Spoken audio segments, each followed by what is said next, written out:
Voilà, je suis maintenant avec Luc Châtel et Xavier Bertrand, les porte-parole de Nicolas Sarkozy. Messieurs, la réforme des retraites a été votée. Vous pouvez nous assurer que c'est une bonne réforme? C'est forcément une bonne réforme puisque c'est la gentille réforme de notre excellent président. Bien dit, Xavier, même si je nuancerai quelque peu ton propos. Oui, merci. Nicolas Sarkozy n'est pas un excellent président. Ah, c'est un modèle de perfection. C'est le président qu'il fallait à la France.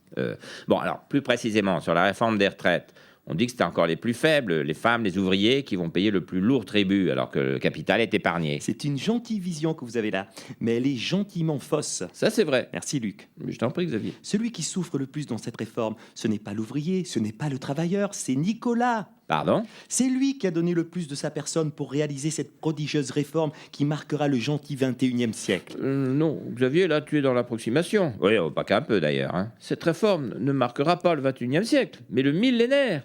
Pour qualifier Nicolas Sarkozy, je parlerais d'un président médium, d'un visionnaire, un chaman. C'est ridicule, Luc. Gentiment ridicule, mais c'est ridicule quand même. Oui, j'allais le dire. Je crois que cette brillante réforme sort tout droit d'un être supérieur, une divinité. Notre gentil président est certainement le fruit de l'union d'une femme et d'un dieu. Ouah.